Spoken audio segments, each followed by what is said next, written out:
Hello दोस्तों, mission engineering academy में आपका स्वागत है। मैं प्यारे लाल रावत। आज हम लोग पढ़ने वाले हैं बेसिक इलेक्ट्रिकल का क्लास नंबर 27, जिसमें हम लोग पढ़ने वाले हैं बच्चों एसी फंडामेंटल के बारे में।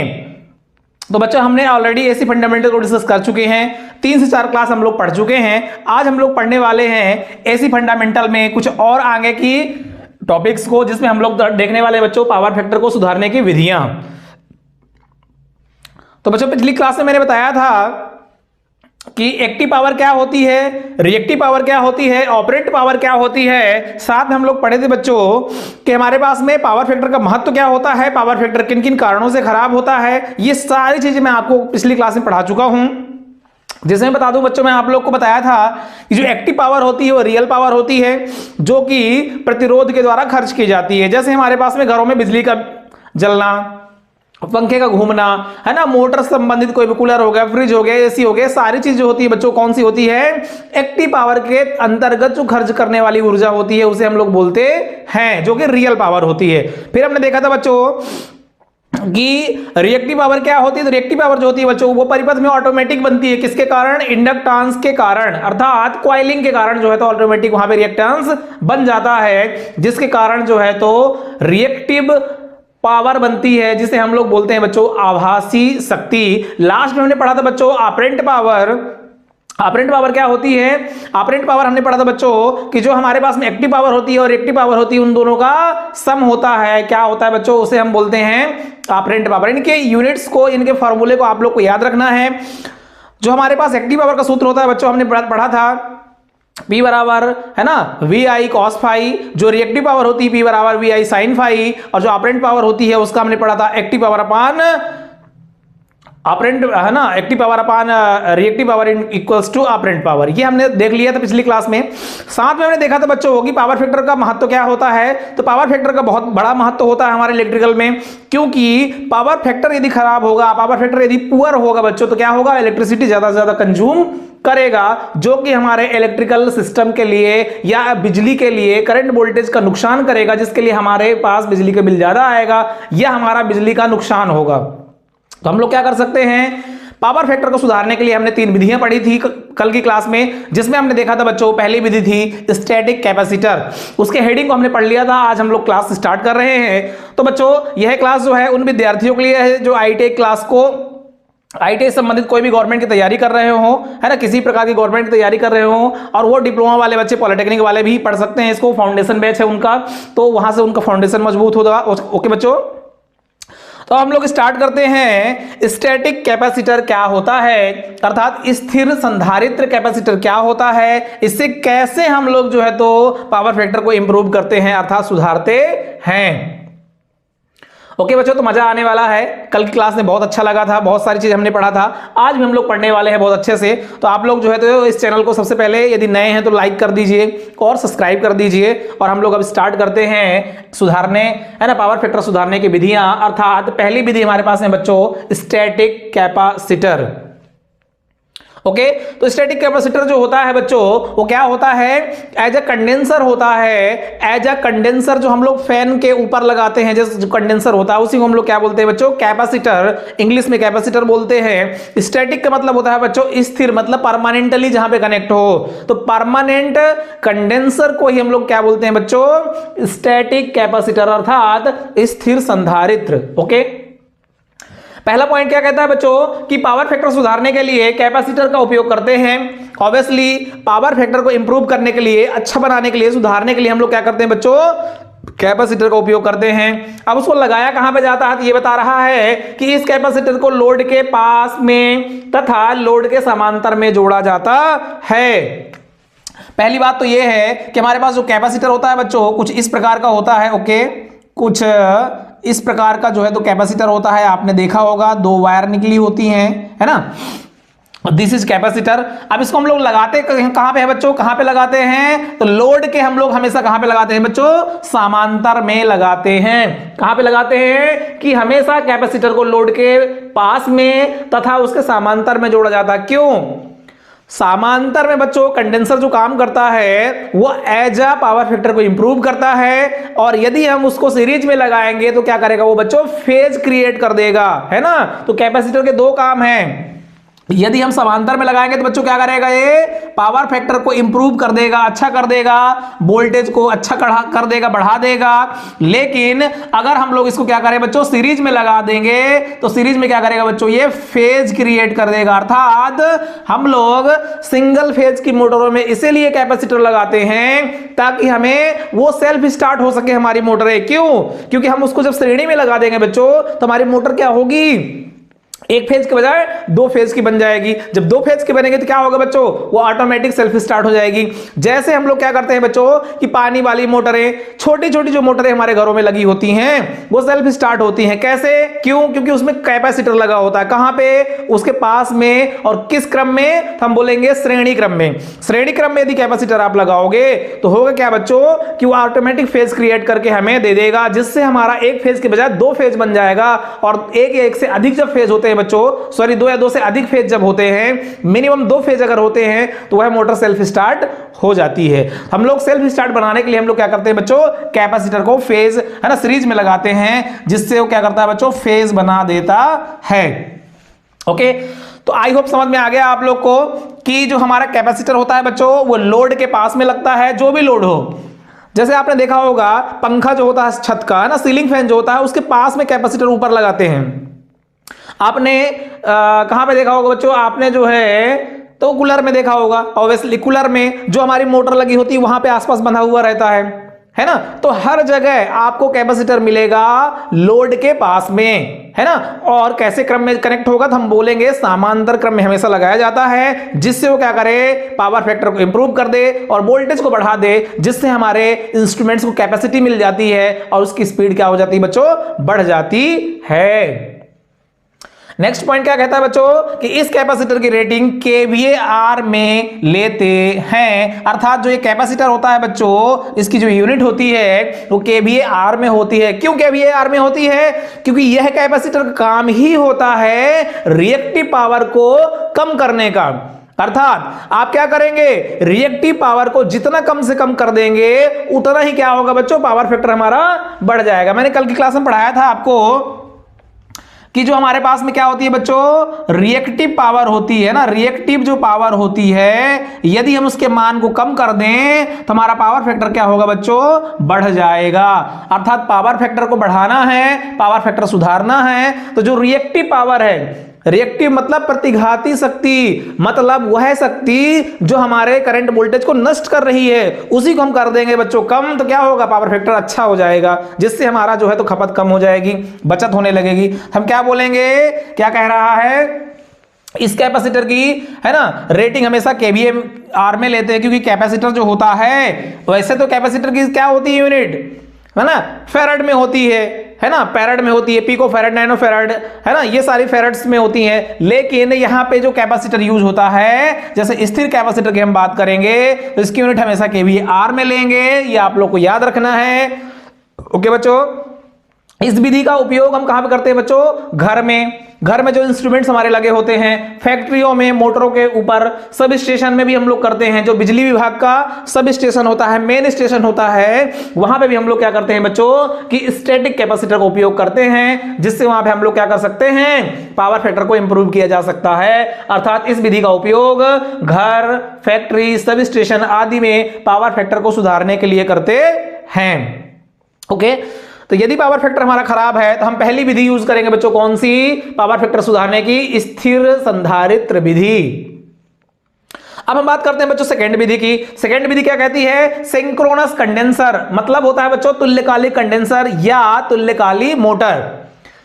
अब आप लोग को यह पढ़ना है कि भैया हमारी मोटर जो है तो क्या करेगी, पावर फैक्टर को इंप्रूव करेगी। हालांकि हम लोग अभी क्या पढ़ा, हमने कल की क्लास में मैंने क्या पढ़ाया था आप लोग को कि मोटर क्या करती है, पावर फैक्टर को खराब करती है ना। मोटर क्या करती है, पावर फैक्टर को खराब करती है, क्योंकि उसमें क्या होता है, इंडक्टिव कॉइल होती है। लेकिन बच्चों एक विशेष प्रकार की हमारी मोटर होती है जिसका नाम बच्चों तुल्यकाली मोटर। यह एक ऐसी मोटर है बच्चों जो कि पावर फैक्टर को खराब नहीं करती है, बल्कि पावर फैक्टर को इंप्रूव, अच्छा कर देती है, बढ़ा देती है, इंप्रूव कर देती है। ओके, तो इसको हम लोग कहां पे लगाते हैं बच्चों, तो हम लोग लगाते हैं सब स्टेशन में, ट्रांसमिशन लाइन के अंत में, पावर फैक्टर को सुधारने के लिए। फिर दूसरी विधि हमारी हो गई, क्या कहता है इसमें, दूसरी विधि क्या कहती है बच्चों कि अति उत्तेजित तुल्यकाली मोटर, है ना, अति उत्तेजित तुल्यकाली मोटर, ओके बच्चों, तुल्यकाली मोटर अग्रगामी पावर फैक्टर पर कार्य करती है। ओके बच्चों, तो जो अति उत्तेजित मतलब तुल्यकाली सिंक्रोनस जो मोटर होती है वो अग्रगामी मतलब वो लीडिंग पावर फैक्टर पर कार्य करती है। इसका उपयोग लंबी दूरी लगभग जो है तो बच्चों कितना लंबी दूरी 200 किलोमीटर तक की लंबाई में करते हैं और इसका उपयोग ट्रांसमिशन लाइन के अंत में सब स्टेशन पर पावर फैक्टर को सुधारने के लिए किया जाता है। तो बच्चों पावर फैक्टर सुधारने की दो विधियां हमने पढ़ लिया। पहली विधि है हम पहला सुधार सकते हैं किस विधि से, स्थिर संधारित्र विधि से। फिर दूसरा हमारे पास में विधि है बच्चों सिंक्रोनस कंडेंसर या मोटर लगा करके। हम क्या करते हैं सिंक्रोनस मोटर को ट्रांसमिशन लाइन के अंत में सब स्टेशन के पास में लगा देंगे तो क्या करेंगे बच्चों कि जो पावर फैक्टर ट्रांसमिशन लाइन में खराब हो रहा होगा, क्योंकि उसमें भी तार क्या होती है एक दूसरे से लपटी होती है, जो ट्रांसमिशन लाइन में पावर फैक्टर खराब हो रहा होगा उसको इंप्रूव कौन कर देगा, सिंक्रोनस मोटर, ताकि हमको पावर फैक्टर एक अच्छा मिल जाएगा सब स्टेशन के पास में। आई होप आपको समझ में आ गया होगा ये दोनों विधियां कि बच्चों इन दोनों विधियों के कारण हम क्या करते हैं पावर फैक्टर को इंप्रूव करते हैं, अर्थात सुधारते हैं, अर्थात हम अच्छा करते हैं। ओके, हम नेक्स्ट थर्ड विधि हम पढ़ लेते हैं बच्चों। तीसरी जो विधि है हमारी पावर फैक्टर सुधारने की उसको हम लोग पढ़ लेते हैं, उसे हम लोग बोलते हैं बच्चों फेज एडवांसर। ओके, तीसरी विधि है फेज एडवांसर जिसके द्वारा हम लोग जो है पावर फैक्टर को सुधार सकते हैं। तीसरी मेथड को हम लोग पढ़ लेते हैं फटाफट। थर्ड है फेज एडवांसर। ओके, हिंदी में लिख सकते हैं हम इसको फेज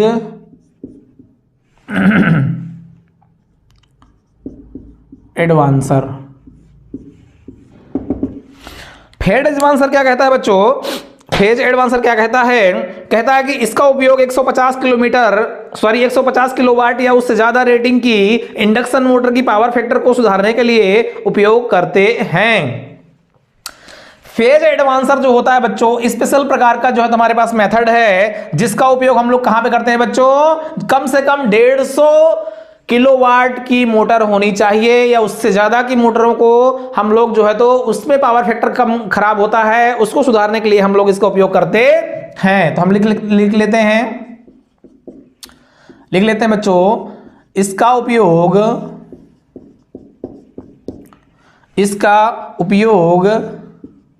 150 किलोवाट या उससे ज्यादा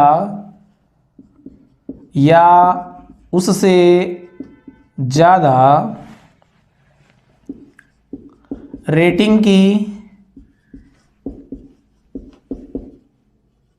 मोटर, रेटिंग की इंडक्शन मोटर लिख लेते हैं, है ना, प्रेरण मोटर इंग्लिश में बोले बच्चों इंडक्शन मोटर। प्रेरण मोटर की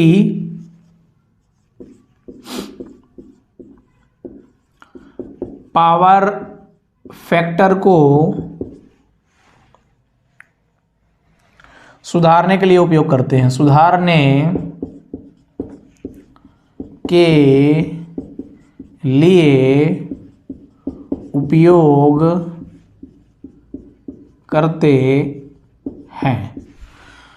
ओके बच्चों, तो ये हमारी जो है तो पहला पॉइंट हो गया कि हम फेज एडवांसर विधि का उपयोग कहां पे करते हैं बच्चों, 150 किलोवाट या उससे ज्यादा रेटिंग की प्रेरण मोटर अर्थात इंडक्शन मोटर की पावर फैक्टर को सुधारने के लिए इसका उपयोग करते हैं।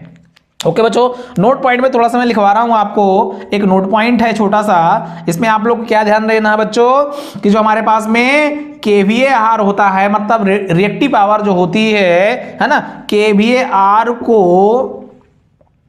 पावर फैक्टर कहते हैं, पावर फैक्टर कह सकते हैं।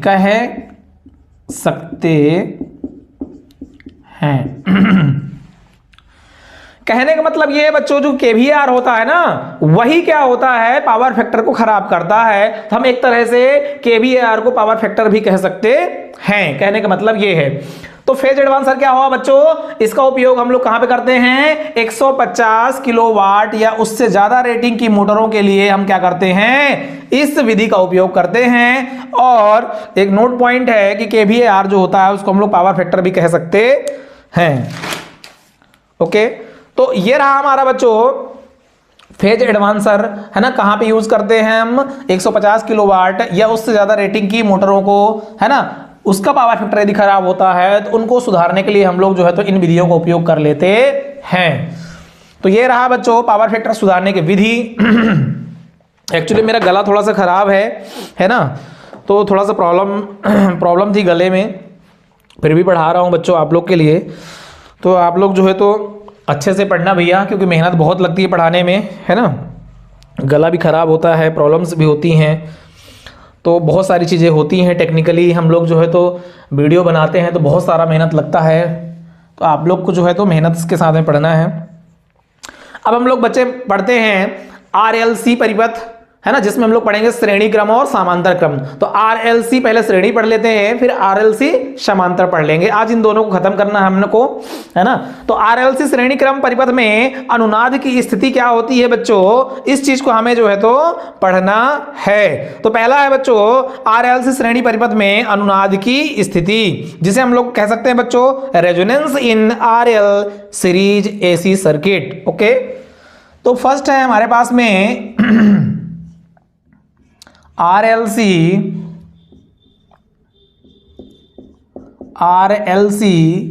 श्रेणी परिपथ में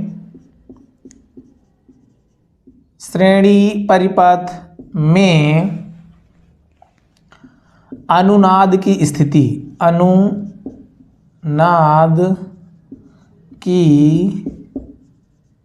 स्थिति, ओके। इसको हम लोग इंग्लिश में क्या बोल सकते हैं बच्चों, resonance in RLC series AC circuit. Okay, तो हम लोगों ने ऑलरेडी बहुत सारी चीजें पढ़ लिया है। अब हम लोग आरएलसी श्रेणी परिपथ में अनुनाद की स्थिति को समझ लेते हैं, क्या कहता है इसमें। तो सबसे पहले हम एक डायग्राम बनाएंगे बच्चों, एक डायग्राम बना लेते हैं। आर एल और ये सी। ओके बच्चों, इसे हम बोलते हैं आर मतलब प्रतिरोध, एल मतलब इंडक्टेंस और सी मतलब होता है बच्चों कैपेसिटेंस अर्थात कैपेसिटर। अब एसी परिपथ में हम लोग पढ़ रहे हैं बच्चों, तो एसी परिपथ में हम क्या करेंगे कि एसी का साइन बना देंगे और इसको हम लोगों ने क्या किया है बच्चों कि परिपथ से कनेक्ट कर दिया है। अर्थात यहां पे क्या हो रहा है कि एसी, है ना, सप्लाई जा रही है, अर्थात हम बोल सकते हैं कि एसी वोल्टेज हम लोग यहां से दे रहे हैं। तो यहां पे क्या हो रहा है बच्चों, आई करंट फ्लो हो रही है। अब इसके जो है तो फार्मूले को समझ लेते हैं, इसकी परिभाषा को समझ लेते हैं, है ना। बहुत सारी चीजें इसमें पढ़ने को मिलेगी हमें कि रेजोनेंस कंडीशन क्या होती है बच्चों, रेजोनेंस कैसे होता है इस सर्किट में, ये सारी चीजों को मैं आपको यहाँ पे बताने वाला हूँ। तो सबसे पहले हम कुछ फार्मूले को देख लेते हैं। जैसे हम लोग देखेंगे बच्चों क्या कि हम जानते हैं कि जेड बराबर क्या होता है, अंडर रूट बच्चों क्या होता है, अंडर रूट क्या होता है R square plus XL minus XC का होल स्क्वायर। ये होता है किसका सूत्र बच्चों, इंपीडेंस का सूत्र होता है। किसका, इंपीडेंस का सूत्र होता है। हम लोग रेजोनेंस कंडीशन में क्या पढ़ेंगे बच्चों कि जो एक्सएल होता है वो एक्ससी के क्या होता है बच्चों, बराबर होता है। वेरी वेरी इंपॉर्टेंट, इसको आपको याद रखना है। ओके, फिर हम लोग क्या लिखेंगे बच्चों, एक चीज और क्या लिख सकते हैं, हम जानते हैं कि z बराबर क्या हो सकता है बच्चों, अंडर रूट r का वर्ग भी हम लोग जो है तो इसको लिख सकते हैं। तो अब हम देख लेते हैं कि क्या क्या कंडीशन बनेगी। तो हम लोग ये भी लिख सकते हैं z बराबर r भी लिख सकते हैं, है ना। इंपीडेंस जो है तो रेजिस्टेंस के बराबर होता है, ये भी हम लोग लिख सकते हैं। तो ये सूत्र हमारा हो गया बच्चों। अब हम इसके जो है तो परिभाषा में चलते हैं, इसके कुछ थ्योरीज को हम लोग पढ़ते हैं और फिर इसको समझते हैं, है ना। तो देखो पहला पॉइंट क्या कहता है बच्चों आरएलसी में, फर्स्ट पॉइंट क्या कहता है, फर्स्ट पॉइंट कहता है बच्चों कि आरएलसी श्रेणी परिपथ में, आरएलसी श्रेणी परिपथ में यदि परिपथ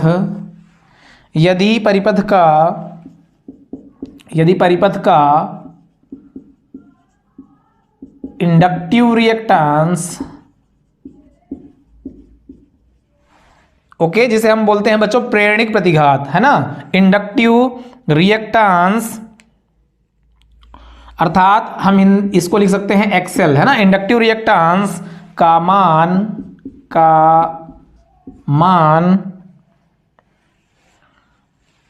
इंडक्टिव रिएक्टेंस का मान कैपेसिटिव रिएक्टेंस अर्थात XC के मान के, है ना, के मान के बराबर होता है तो परिपथ अनुनाद मतलब रेजोनेंस की स्थिति, अनुनाद की स्थिति कहलाती है, यह कहलाता है।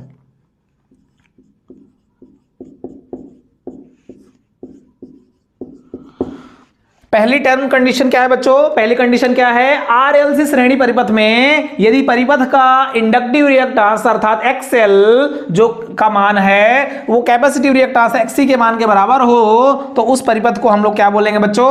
अनुनाद की परिपथ या अनुनाद की स्थिति, अर्थात XL बराबर XC होना चाहिए, उसी कंडीशन में अनुनाद की स्थिति बनेगी। ओके बच्चों, ये फर्स्ट पॉइंट हो गया। ओके, हम इसको लिख सकते हैं, क्या लिख सकते हैं बच्चों? हम लिख सकते हैं इसको XL बराबर 2 पाई FL और यहीं पे हम XC बराबर क्या लिख सकते हैं बच्चों? 1/2 पाई FC। ठीक है, इनकी दोनों की इकाइयां क्या होती हैं बच्चों? इन दोनों की इकाइयां जो होती है बच्चों क्या होती है? ओम में होती है, अर्थात रेजोनेंस की कंडीशन तभी बनेगी जब XL बराबर XC अर्थात इंडक्टिव रिएक्टेंस कैपेसिटिव रिएक्टेंस के क्या हो बच्चों? दोनों बराबर हों। ओके, हम सेकंड पॉइंट देख लेते हैं बच्चों। सेकंड पॉइंट क्या कहता है? श्रेणी परिपथ जिस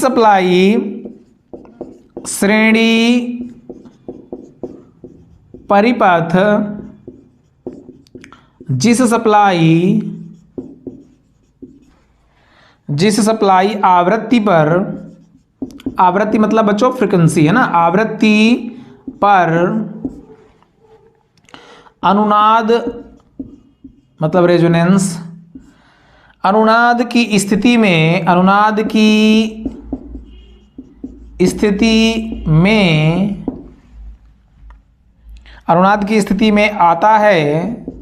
आता है उसे अनुनादी आवृत्ति कहते हैं, उसे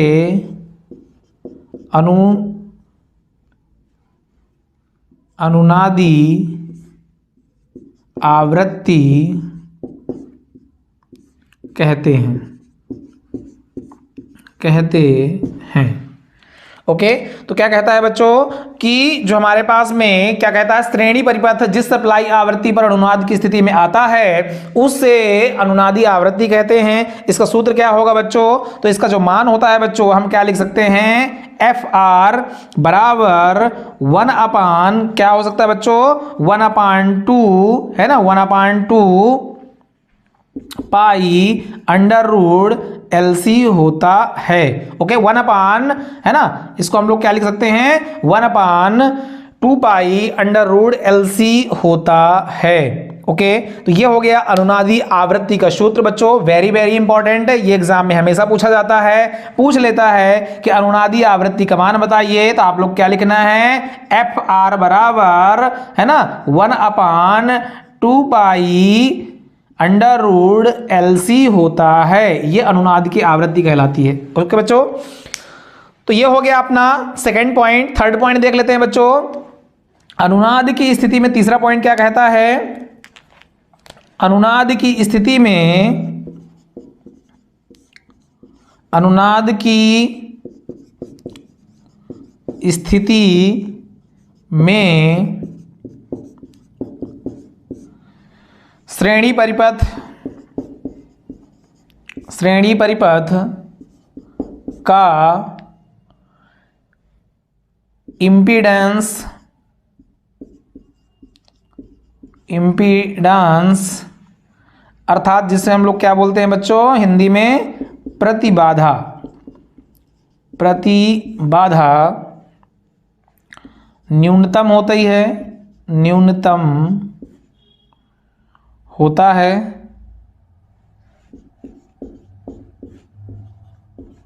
होता है यह परिपथ,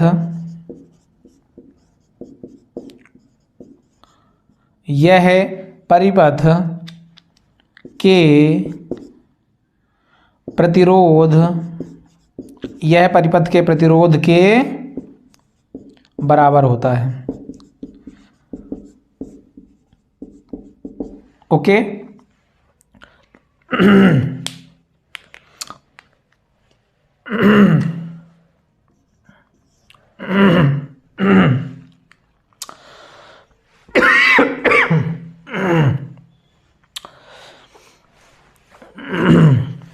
बच्चों आज थोड़ा सा प्रॉब्लम ज़्यादा है ना, गले में प्रॉब्लम है और मैं फिर भी लेक्चर लेने आया हूँ। मैं सोचा बच्चों को आज कुछ ना कुछ पढ़ा दिया जाए है ना, फालतू समय ना जाए। ओह ओके बच्चों, थर्ड पॉइंट क्या कहता है, अनुनाद की स्थिति में श्रेणी परिपथ का इम्पीडेंस अर्थात प्रतिबाधा न्यूनतम होता है, यह परिपथ के प्रतिरोध के बराबर होता है, यह परिपथ के प्रतिरोध के बराबर होता है। तीसरा पॉइंट कह रहा है। चौथा पॉइंट क्या कहता है बच्चों, है ना, ये प्रतिरोध के बराबर होता है। तो कैसे, ये बहुत इंपॉर्टेंट है। पहले तीसरे पॉइंट को कंप्लीट कर लेते हैं। ये क्या कहता है कि जेड होता है बच्चों, क्या होता है, जो जेड होता है वो R square plus XL minus XC का होल स्क्वायर होता है। अर्थात जेड बराबर क्या होता है बच्चों, under root R square plus XL और एक्ससी का मान क्या हो जाता है बच्चों, जीरो, जीरो का वर्ग। इसलिए हम लोग क्या लिखते हैं बच्चों, जेड बराबर अंडर रूट आर का वर्ग। ये होता है हमारा बच्चों क्या, अनुनाद की स्थिति में श्रेणी परिपथ का इंपीडेंस न्यूनतम होता है, यह परिपथ के प्रतिरोध के बराबर होता है। और एग्जाम में होता है बच्चों, है ना, एग्जाम में हमेशा आता है। हम लोग इसको इस प्रकार से लिख सकते हैं, क्या लिख सकते हैं बच्चों, कि जेड बराबर जो होता है बच्चों वो क्या होता है, आर होता है, और जो जेड होता है बच्चों क्या होता है, मिनिमम होता है। वेरी वेरी इंपॉर्टेंट, एग्जाम में आप लोग को ये जरूर ध्यान देना है। क्या एग्जाम में ये पूछ लेता है बच्चों कि जो रेजोनेंस श्रेणी क्रम होता है उसमें जेड का मान कितना होता है, अर्थात इंपीडेंस का मान क्या होता है, तो बच्चों क्या होता है, न्यूनतम अर्थात मिनिमम होता है, मिनिमम, है ना। जेड मिनिमम बराबर क्या होता है बच्चों, जेड मिनिमम बराबर क्या होता है बच्चों, रेजिस्टेंस आर। ओके, तो ये आप लोग को याद रखना है, वेरी वेरी इंपॉर्टेंट। ये एग्जाम में हमेशा पूछा जाता है बच्चों कि श्रेणी क्रम में, है ना, आरएलसी श्रेणी क्रम में अनुनाद की स्थिति में जेड का मान कितना होता था, हम बताएंगे जेड मिनिमम होता है, आर के बराबर होता है। ओके बच्चों, तो ये हमारा तीसरा पॉइंट हो गया। आई होप समझ में आ गया होगा आप लोग को। अब नेक्स्ट पॉइंट देख लेते हैं, इसको इरेज करना पड़ेगा बच्चों, है ना, इसको मिटा देते हैं। तीसरा पॉइंट देख लेते हैं क्या कहता है। ये सारे इंपॉर्टेंट पॉइंट्स है बच्चों, इनको आपको नोट्स में लिखना है ना, प्रॉपर नोट्स मेंटेन करना है ताकि आप लोग जो है एग्जाम में रिवाइज करके जा सकें और अच्छा स्कोर कर सकें। ओके, अब हम तो देखते हैं बच्चों नेक्स्ट पॉइंट, फोर्थ पॉइंट क्या होता है। फोर्थ पॉइंट क्या कहता है, रेजोनेंस को आप लोग जितना अच्छे से पढ़ोगे उतना मजा आने वाला है, क्योंकि एग्जाम में बहुत सारी चीजें यहां से पूछी जाती है। रेजोनेंस पूछ लेता है डायरेक्टर की आरएलसी श्रेणी परिपथ में रेजोनेंस का है ना सूत्र बताइए, ये पूछ लेगा रेजोनेंस कंडीशन में श्रेणी क्रम में जेड का मान कितना होता था, बताएंगे जेड मिनिमम आर के बराबर होता है। ओके, तो ये सारी चीजें आप लोग को समझना है, जानना है, पढ़ना है, ताकि आपको आगे की जो चीजें हैं वो कॉन्सेप्ट क्लियर होता जाए। ओके, नेक्स्ट पॉइंट देख लेते हैं, फोर्थ। नेक्स्ट पॉइंट क्या कहता है बच्चों, अनुनाद की स्थिति में, अनुनाद की स्थिति में श्रेणी परिपथ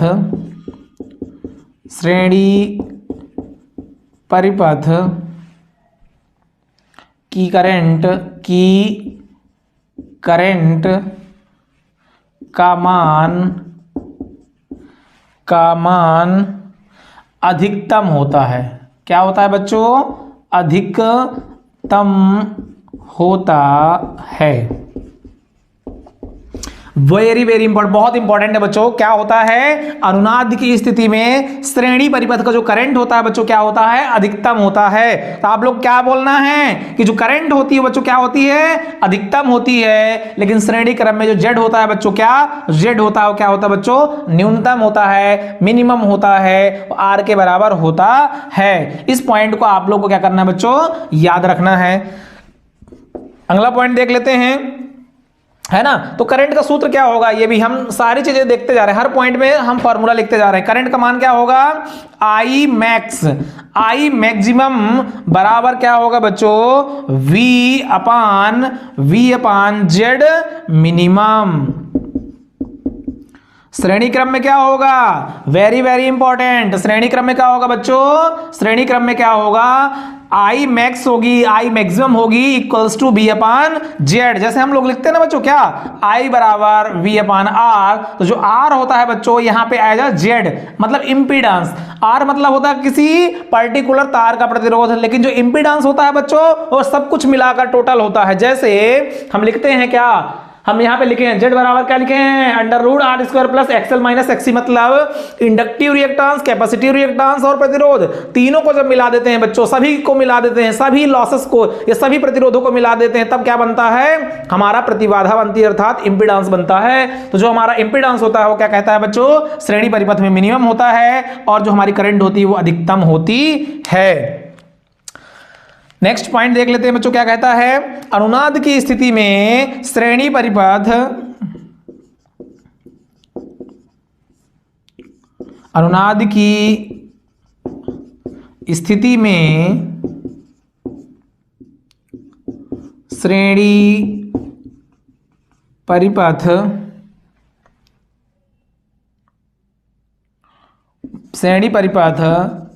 वोल्टेज को, मतलब विभव को, वोल्टेज को बढ़ाता है ना, वोल्टेज को बढ़ाता है। नेक्स्ट, अनुनाद की स्थिति में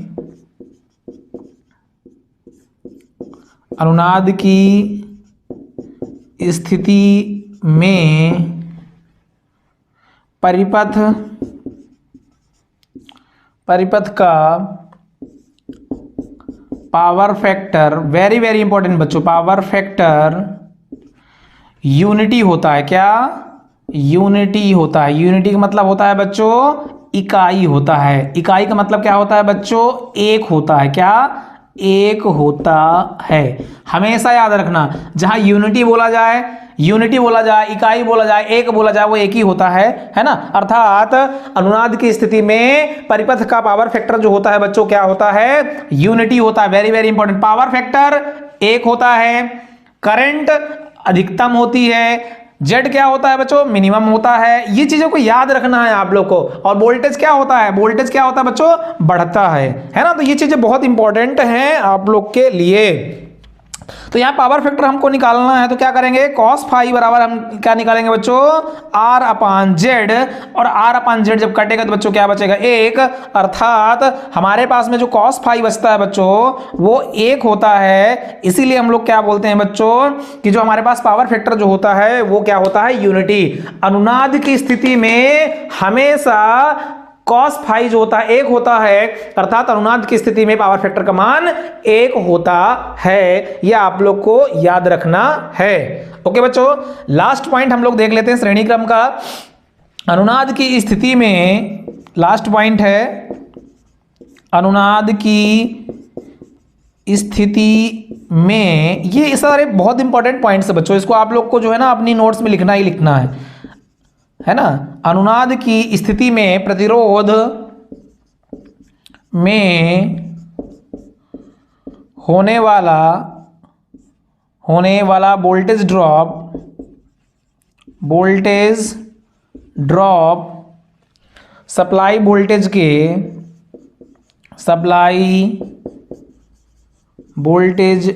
के बराबर होता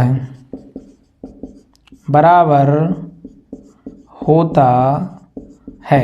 वेरी वेरी इंपॉर्टेंट बच्चों, अनुनाद की स्थिति में जब रेजोनेंस कंडीशन होती है, प्रतिरोध में होने वाला जो वोल्टेज ड्रॉप होता है बच्चों, वो सप्लाई वोल्टेज के बराबर होता है। अर्थात हम क्या कह सकते हैं कि जो सप्लाई वोल्टेज होती है और जो वोल्टेज ड्रॉप होता है वो इक्वल होता है बच्चों, बराबर होता है। किस कंडीशन में? रेजोनेंस की कंडीशन में। तो ये रहा बच्चों आरएलसी श्रेणी परिपथ में अनुनाद की स्थिति, अर्थात रेजोनेंस कंडीशन। इस श्रेणी क्रम में ये चीजें होगा। अब मैं बता दूं आपको बच्चों, श्रेणी क्रम का मतलब क्या होता है। श्रेणी क्रम का मतलब क्या होता है बच्चों कि हमने एसी सप्लाई यहां से दिया इस परिपथ में, तो ये जो आर है, एल है और सी है, ये तीनों आपस में कैसे जुड़े हैं बच्चों? श्रेणी क्रम में जुड़े हुए हैं। तो इस श्रेणी क्रम में क्या हुआ बच्चों कि हमारी जो करंट होती है उसका मान अधिकतम होता है, इसमें वोल्टेज भी बढ़ता है, इसमें जो इंपीडेंस होता है वो कम से कम होता है, मिनिमम होता है, प्रतिरोध के बराबर होता है। हम ये कह सकते हैं कि जो पावर फैक्टर का मान होता है वो यूनिटी अर्थात 1 होता है। ये सारे इंपॉर्टेंट पॉइंट्स है। करंट का मान अधिकतम होता है, इंपीडेंस कम होता है, वोल्टेज बढ़ता है, पावर फैक्टर का मान 1 होता है। इसको याद रखना, एग्जाम में कोई ना कोई एक पॉइंट पूछ लेगा 100%। ओके बच्चों, चलो हम लोग जो है नेक्स्ट पढ़ते हैं आरएलसी समांतर परिपथ देख लेते हैं। ओके, आरएलसी समांतर परिपथ क्या होता है, अब इस चीज को हम लोग पढ़ लेते हैं, है ना। तो आज की क्लास जो है तो लगभग खत्म हो जाएगी, फिर हम लोग जो है तो कल नेक्स्ट नया टॉपिक लेकर के आएंगे। आज एसी फंडामेंटल बच्चों खत्म होने जा रहा है। एसी फंडामेंटल में इतनी ही चीजें होती हैं, है ना, बेसिक आईटीआई के हिसाब से, बेसिक इलेक्ट्रिकल में, क्योंकि मैं ये सब पढ़ा रहा हूँ, जितनी भी चीजें वो आईटीआई लेवल की चीजें पढ़ा रहा हूँ, जो कि आईटीआई कॉम्पिटिटिव एग्जाम्स में पूछा जाता है। और साथ में डिप्लोमा पॉलिटेक्निक वाले बच्चों के लिए यह क्लास है जिसमें उनका बेस मतलब फाउंडेशन मजबूत होगा, तो वो लोग जो है तो आगे अच्छे से पढ़ पाएंगे। तो हम लोग अब देख लेते हैं बच्चों क्या दूसरा पॉइंट, आरएलसी समांतर। अभी हम लोग पढ़ा श्रेणी, अब हम पढ़ेंगे समांतर परिपथ में अनुनाद की स्थिति, अनुनाद की स्थिति। ओके, तो अब हम लोग पढ़ने वाले बच्चों आरएलसी समांतर परिपथ में अनुनाद की स्थिति को। तो हम लोग यहाँ पे डायग्राम बना लेते हैं सबसे पहले समांतर क्रम में। तो मैं यहाँ पे मैंने क्या लगा दिया बच्चों, एक आर लगा दिया, प्रतिरोध लगा दिया। फिर मैं यहाँ पे क्या करूँगा, एक कॉइलिंग का फॉर्म लगा दूंगा, और हम यहाँ पे क्या करेंगे बच्चों, एक कैपेसिटर लगा देंगे। ओके, और इसमें हम लोग क्या करेंगे, सप्लाई दे देंगे। अब देखो बच्चों, बीच में सप्लाई दे रहे हैं ना, तो ये समांतर परिपथ बन गया, है ना। ये क्या बन गया, समांतर परिपथ। ओके, ये बन गया बच्चों हमारा समांतर परिपथ। हम इसको इस प्रकार से ही बना सकते हैं, इस प्रकार से ही बना सकते हैं बच्चों इसको, है ना। इसको जो है ना इस प्रकार से ही बना सकते हैं। ये भी हमारा क्या कहलाएगा बच्चों, समांतर परिपथ कहलाएगा। लेकिन हम सप्लाई यहाँ पे बीच में नहीं देंगे, फिर यहाँ पे कहाँ से देंगे बच्चों, ये सप्लाई देंगे, है ना। फिर ये हमारा प्लस माइनस रहेगा, है ना। यहाँ पे हमारा फिर जो है तो एसी सप्लाई रहेगी। तो ये हो जाएगा हमारा आरएलसी। इस प्रकार से भी समांतर बना सकते हो, ये भी समांतर है, ठीक है। तो ये आर हो गया, एल हो गया और ये सी हो गया बच्चों, ठीक। यहाँ पे हमने क्या दिया है, यहाँ पे हमने प्लस माइनस एसी सप्लाई दे दिया है। ओके, एसी सप्लाई हमारी हो गई। अब हम देखते हैं बच्चों समांतर क्रम में रेजोनेंस का क्या काम होता है और कैसे काम करता है। ओके, तो बच्चों हम सबसे पहले देख लेते हैं कि आरएलसी परिपथ में जो है तो क्या क्या चीजें होती हैं, किन किन पॉइंट्स को हम लोग को डिस्कस करना है। जैसे हमने अभी पढ़ा था श्रेणी क्रम के लिए, सेम उसी प्रकार का हम पढ़ने वाले हैं समांतर क्रम के लिए। सारे पॉइंट्स को डिस्कस कर लेते हैं बच्चों फटाफट, है ना। तो हम लोग जो है तो स्टार्ट कर रहे हैं समांतर क्रम को, और हम सबसे पहला पॉइंट डिस्कस कर रहे हैं आरएलसी समांतर परिपथ में यदि लाइन करंट आईएल में करंट के प्रवाहित, है ना, करंट के प्रतिघाती अवयव का मान शून्य होता है तो वह परिपथ अनुनाद की स्थिति कहलाती है। फर्स्ट पॉइंट क्या कहता है बच्चों, आरएलसी परिपथ में, आरएलसी परिपथ में यदि लाइन करंट, यदि लाइन करंट, लाइन करंट का मतलब आईएल होता है ना, लाइन करंट में करंट के प्रतिघाती, करंट के प्रतिघाती अवयव, प्रतिघाती अवयव का मान, प्रतिघाती अवयव का मान शून्य होता है, शून्य होता है तो वह परिपथ, तो वह परिपथ अनुनाद की स्थिति में, अनुनाद की स्थिति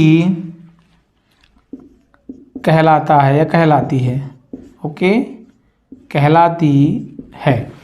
तो पहला पॉइंट क्या कह रहा है बच्चों कि जो आरएलसी परिपथ में, है ना, आरएलसी समांतर परिपथ में यदि लाइन करंट का मान करंट के प्रतिघाती अवयव के मान का, है ना, का मान शून्य होता है। क्या कह रहा है, आरएलसी परिपथ में यदि लाइन करंट आईएल में करंट के प्रतिघाती अवयव का मान शून्य हो जाता है तो वह परिपथ क्या कहलाती है बच्चों, अनुनाद की परिपथ कहलाती है, अर्थात वह अनुनाद की स्थिति में होती है। ओके, सेकेंड पॉइंट देख लेते हैं। सेकेंड पॉइंट क्या कहता है बच्चों कि जिस सप्लाई फ्रीक्वेंसी पर, जिस सप्लाई आवृत्ति पर, है ना, आवृत्ति को हम लोग क्या लिखेंगे, फ्रीक्वेंसी। तो जिस सप्लाई फ्रीक्वेंसी पर, जिस सप्लाई फ्रीक्वेंसी पर, जिस सप्लाई फ्रीक्वेंसी पर लाइन करंट, लाइन करंट में प्रतिघाती, प्रतिघाती अवयव का मान, प्रतिघाती अवयव का मान शून्य होता है, शून्य होता है उसे अनुनादी, उसे अनुनादी आवृत्ति कहते हैं, उसे अनुनादी आवृत्ति या फ्रीक्वेंसी कहते हैं। तो ये सेकंड पॉइंट हो गया बच्चों कि जिस सप्लाई फ्रीक्वेंसी पर लाइन करंट में प्रतिघाती अवयव का मान शून्य होता है उसे अनुनाद की आवृत्ति कहते हैं। वहीं पे क्या कह रहा है कि जब लाइन करंट में करंट के प्रतिघाती अवयव का मान शून्य होता है तो उसे अनुनाद की स्थिति कहलाती है। तो हमारा जो करंट का प्रतिघाती अवयव का मान जो होता है वो शून्य होना चाहिए, उस कंडीशन में ये लागू होता है। थर्ड पॉइंट देख लेते हैं बच्चों, है ना, इसकी आवृत्ति का सूत्र देख लेते हैं। तो क्या कहता है, एफ आर बराबर क्या होता है बच्चों, 1/2 pi under root L C होता है। ये आप लोग को याद रखना है। थर्ड पॉइंट देख लेते हैं। थर्ड पॉइंट क्या कहता है बच्चों, अनुनाद की स्थिति में समांतर परिपथ का,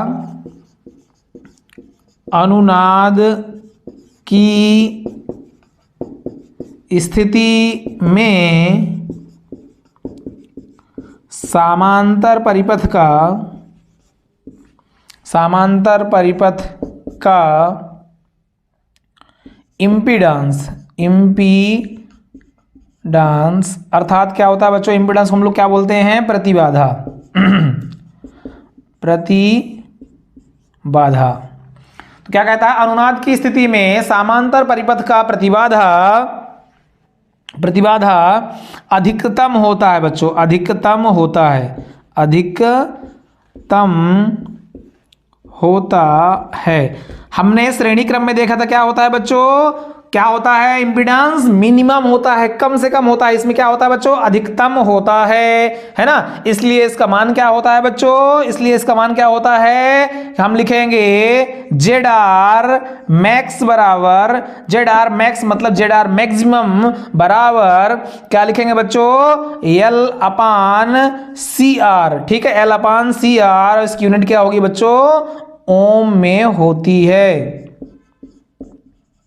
इसकी यूनिट क्या होती है, ओम में होती है। ये आप लोगों को बच्चों को याद रखना है, very very important. Z R बराबर होता है, जेड आर मैक्स बराबर होता है एल अपान सी आर। बहुत इंपॉर्टेंट होता है बच्चों, वेरी वेरी इंपॉर्टेंट होता है। नेक्स्ट पॉइंट देख लेते हैं, अनुनाद की स्थिति में समांतर परिपथ की लाइन करंट का मान कितना होता है बच्चों, ये देख लेते हैं, है ना। तो अगला पॉइंट है, अनुनाद की स्थिति में समांतर परिपथ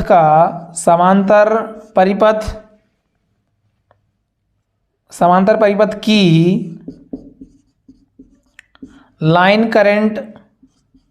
लाइन करंट का मान श्रेणी में क्या हो रहा था बच्चों, श्रेणी में क्या हो रहा था, अधिकतम हो रहा था। इसमें क्या होगा, न्यूनतम। अनुनाद की स्थिति में समांतर परिपथ की लाइन करंट का मान क्या होता है बच्चों, न्यूनतम होता है, न्यूनतम, है ना। क्या होता है बच्चों, न्यूनतम होता है, न्यूनतम होता है। अर्थात अब ये कह सकते हैं कि श्रेणी में जो होता है वो समांतर में जस्ट उल्टा होता है। श्रेणी में करंट का मान मैक्सिमम हो रहा था, अधिकतम, इसमें क्या होता है, न्यूनतम। ठीक है, यहां पे इंपीडेंस का मान क्या होता है बच्चों, इंपीडेंस का मान क्या होता है, अधिकतम होता है, वहां पे न्यूनतम हो रहा था।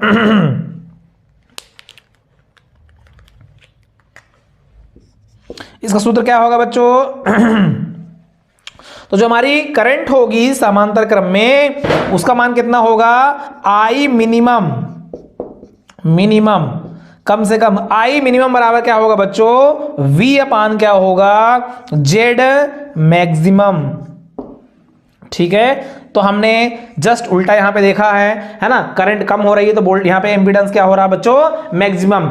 हम जानते हैं बच्चों क्या, करंट यदि घटेगी तो वोल्टेज करंट घटेगी तो प्रतिरोध बढ़ेगा, अगर करंट बढ़ेगी तो प्रतिरोध घटेगा। वही हो रहा है, यहां पे करंट क्या है, कम से कम मिनिमम है, तो यहां पे क्या होगा, इंपीडेंस ऑलरेडी बढ़ेगा। ठीक है, श्रेणी में हमने क्या देखा था, करंट बहुत ज्यादा थी तो वहां पे इंपीडेंस बहुत कम था, है ना। तो जस्ट अपोजिट। तो कुल मिला के यही कॉन्सेप्ट लग रहा है। आई बराबर जो है, तो कौन सा कॉन्सेप्ट लग रहा है बच्चों, आई बराबर वी अपान आर। जब करंट बढ़ेगी तो रेजिस्टेंस कम होगा, करंट कम होगी तो रेजिस्टेंस बढ़ेगा। यही कॉन्सेप्ट श्रेणी और समांतर में यहां पे लग रहा है। ओके बच्चों, तो ये हमने देखा। नेक्स्ट पॉइंट है ना, चौथा पॉइंट हमने देख लिया है। पहला पॉइंट क्या कहता है बच्चों, आरएलसी परिपथ में यदि लाइन करंट का मान जो है करंट के प्रतिघाती अवयव के मान, है ना, प्रतिघाती अवयव का मान शून्य होता है तो वह परिपथ अनुनाद की स्थिति में कहलाती है। सेकंड पॉइंट कहता है जिस सप्लाई फ्रीक्वेंसी पर लाइन करंट में प्रतिघाती अवयव का मान शून्य होता है उसे हम अनुनादी आवृत्ति कहते हैं, जिसका सूत्र होता है बच्चों, वेरी वेरी इंपॉर्टेंट, इसको आपको याद रखना है। तो होता है बच्चों एफ आर बराबर 1/2 पाई अंडर रूट एलसी होता है। नेक्स्ट पॉइंट क्या कहता है, अनुनाद की स्थिति में समांतर परिपथ का इंपीडेंस जो होता है वो अधिकतम होता है। उसका सूत्र क्या होता है बच्चों, वेरी वेरी इंपॉर्टेंट, होता है जेड आर मैक्स बराबर, जेड आर मैक्सिमम बराबर एल अपान सी आर। और अनुनाद की स्थिति में समांतर परिपथ की लाइन करंट का मान क्या होता है बच्चों, न्यूनतम, कम से कम होता है। ओके, तो ये हमारे 4 पॉइंट रहे बच्चों समांतर क्रम के, है ना। 1-2 पॉइंट और है, फिर आज क्लास यहीं पे खत्म करेंगे। कल जो है तो हम लोग जो है तो नया एक चैप्टर लेकर के आएंगे जो रहेगा बच्चों पॉलीफेज सिस्टम। पॉलीफेज हम लोग पढ़ने वाले हैं। ओके, जिसमें हम लोग देखेंगे सिंगल फेज, थ्री फेज का जो हमारा एंगल होता है कितना होता है, कितने डिग्री बनता है, वो सारी चीजें हम लोग पढ़ने वाले हैं कल की क्लास में। तो आज हम लोग जो है तो एसी फंडामेंटल को खत्म कर रहे हैं। आगे हम लोग पढ़ेंगे बच्चों पॉलीफेज सिस्टम, वो भी क्या आता है एसी फंडामेंटल के अंतर्गत ही आता है, बट वो थोड़ा सा डिफरेंट टॉपिक है, तो हम लोग उसको नाम देंगे बच्चों polyphase system. Okay, next point क्या कहता है बच्चों कि अनुनाद की स्थिति में, है ना, इसको खत्म कर देते हैं। अनुनाद की स्थिति में, अनुनाद की स्थिति में श्रेणी एवं समांतर, श्रेणी एवं समांतर दोनों का पावर फैक्टर यूनिटी होता है। ये बहुत इंपॉर्टेंट है बच्चों, है ना, यूनिटी मतलब एक या इकाई, हम ये भी लिख देते हैं, है ना।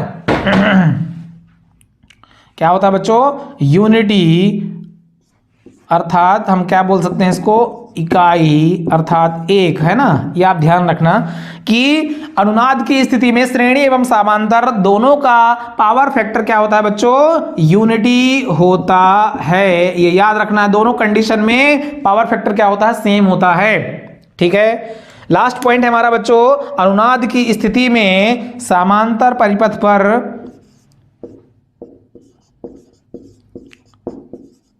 अनुनाद की स्थिति में समांतर परिपथ पर करंट का मान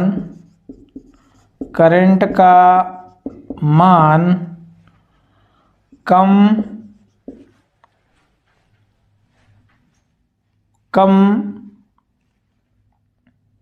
होने पर एडमिटेंस, है ना, एडमिटेंस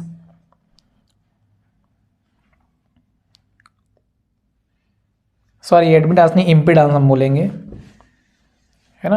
अनुनाद की स्थिति में समांतर परिपथ पर करंट का मान कम होने पर इम्पीडेंस मतलब प्रतिबाधा, है ना, इम्पीडेंस का मान बढ़ जाता है। ऑब्वियसली जब अनुनाद की स्थिति होगी समांतर परिपथ में, करंट का मान जब कम होगा बच्चों तो क्या होगा, इंपीडेंस का मान ऑलरेडी क्या होगा बच्चों, बढ़ जाएगा। तो बच्चों आज क्लास में हमने क्या क्या देखा, तो आज क्लास में हमने पढ़ा बच्चों सबसे पहले कि पावर फैक्टर को सुधारने की कौन कौन सी विधियां हैं। तो हमने 3 प्रकार की विधियों को पढ़ा। पहला पढ़ा हमने बच्चों स्टैटिक कैपेसिटर के बारे में, फिर हमने दूसरा पढ़ा बच्चों सिंक्रोनस मोटर को लगा करके, तीसरा हमने पढ़ा बच्चों फेज एडवांसर लगा करके। इन तीनों विधियों के साथ में हम लोग क्या करते हैं, इन तीनों विधियों के कारण हम लोग क्या करते हैं बच्चों, पावर फैक्टर को इंप्रूव करते हैं, अर्थात पावर फैक्टर को सुधारते हैं। फिर हमने नेक्स्ट क्या पढ़ा बच्चों, आरएलसी श्रेणी परिपथ, और हमने लास्ट में पढ़ा हम लोग बच्चों आरएलसी समांतर परिपथ। तो इस क्लास में आज यहीं तक। जय हिंद, जय Bharat, take care, bye bye. यदि इस चैनल में पहली बार कोई स्टूडेंट आए हैं तो इस चैनल को सब्सक्राइब जरूर करना। Okay, thank you, bye bye.